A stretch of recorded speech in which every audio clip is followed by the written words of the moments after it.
नमस्कार दोस्तों, आज हम आपके लिए लेकर आए हैं महाशिवरात्रि की पावन कथा।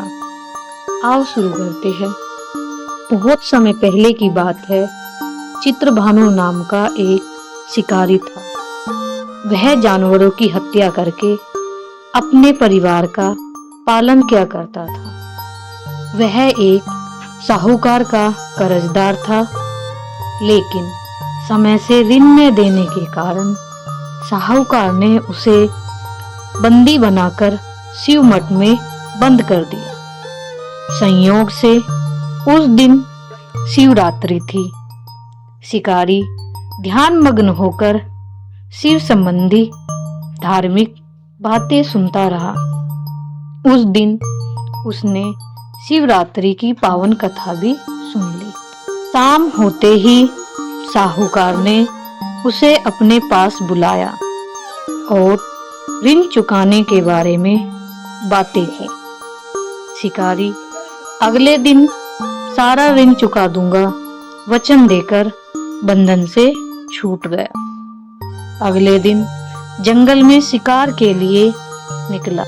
भूख प्यास से व्याकुल होने के कारण शिकार खोजता हुआ जंगल में बहुत दूर निकल गया।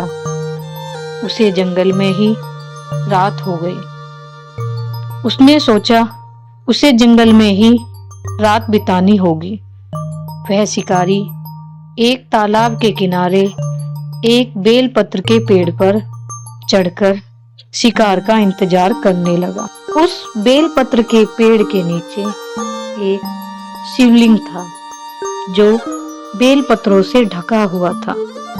शिकारी को यह बात पता नहीं थी। जब शिकारी अपने बैठने की जगह बना रहा था, उस समय बेलपत्र के कुछ पत्ते टूटकर शिवलिंग पर गिर गए। इस प्रकार दिन भर भूखे प्यासे शिकारी का व्रत भी हो गया और शिवलिंग पर बेलपत्र भी चढ़ गए। जब एक रात्रि पहर बीत गया तो एक गर्भिणी हिरनी पानी पीने आई।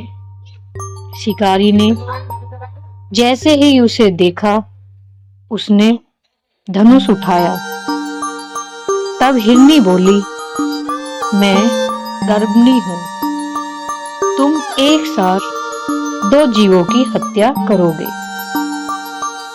मैं बच्चे को जन्म देकर शीघ्र ही तुम्हारे समक्ष प्रस्तुत होंगी, तब मुझे मार लेना।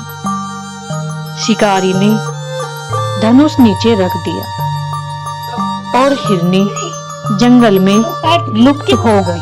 धनुष उठाने और रखने के वक्त शिवलिंग पर कुछ बेलपत्र गिर गए। इस प्रकार उसने अनजाने में ही प्रथम पहर का पूजन भी संपन्न कर लिया। कुछ देर बाद एक हिरनी जंगल से निकली। हिरनी को देखकर शिकारी बहुत प्रसन्न हुआ। हिरनी को देखकर शिकारी ने धनुष उठाया। हिरनी ने विनम्रता पूर्वक शिकारी से निवेदन किया और कहा, हे शिकारी, मैं अपने प्रिय की खोज में निकली हूँ। मैं अपने पति को मिलकर शीघ्र तुम्हारे पास आती हूँ। शिकारी ने उसे जाने दिया। इस बार भी धनुष को रखने और उठाने में कुछ बेलपत्र शिवलिंग पर गिर गए। इस प्रकार भी दूसरे पहर की पूजा संपन्न हो गई। तभी एक और हिरनी अपने बच्चे के साथ जंगल से निकली। शिकारी के लिए यह स्वर्ण अवसर था। वह तीर छोड़ने वाला ही था।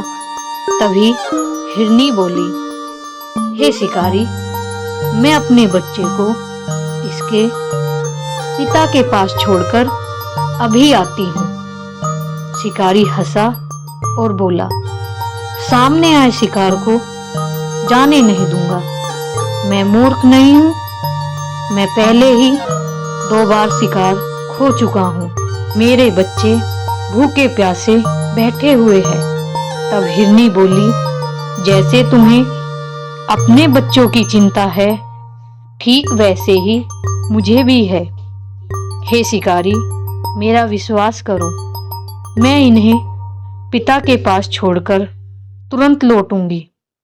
तुम मेरी प्रतीक्षा करना। शिकारी को हिरनी पर दया आ गई। उसने उसे जाने दिया। शिकारी पूरे दिन का भूखा प्यासा व्याकुल बैठा हुआ बेलपत्र के पत्ते तोड़ तोड़ कर नीचे फेंकता रहा।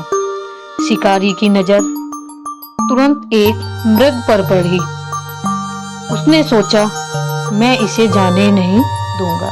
शिकारी के हाथ में धनुष देखकर मृग बोला, हे शिकारी, यदि तुम्हारे मार्ग में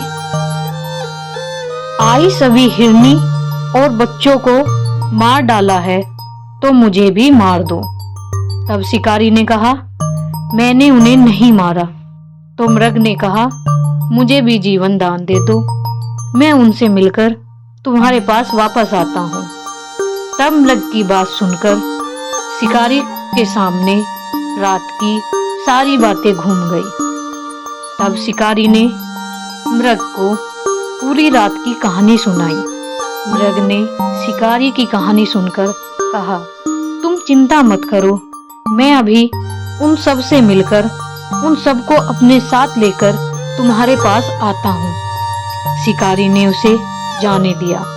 इस प्रकार प्रातः हो गई और शिकारी के द्वारा रात्रि जागरण और शिवलिंग पर बेलपत्र चढ़ाने से शिवरात्रि की पूजा भी संपन्न हो गई। अनजाने में हुई पूजा का परिणाम शीघ्र मिल गया। शिकारी का हिंसक हृदय निर्मल हो गया। थोड़ी देर बाद वह मृग अपने परिवार के साथ शिकारी के सामने उपस्थित हो गया। शिकारी मृग परिवार की सामूहिक प्रेम भावना को देखकर गिलानीहीन हो गया। उसने मृग के परिवार को जीवन दान दे दिया। जाने में शिवरात्रि के व्रत का पालन करने पर उसे मोक्ष की प्राप्ति हुई। मृत्यु काल में यमदूत उसे लेने आए तो शिवगणों ने उन्हें वापस भेज दिया तथा शिकारी को शिवलोक ले गए। शिवजी की कृपा से ही राजा चित्रभानु अपने पिछले जन्म को याद रख पाए तथा महाशिवरात्रि के महत्व को जानकर अगले जन्म में भी पालन कर पाए। आप सभी को कहानी अच्छी लगी तो मेरे चैनल को लाइक, शेयर और सब्सक्राइब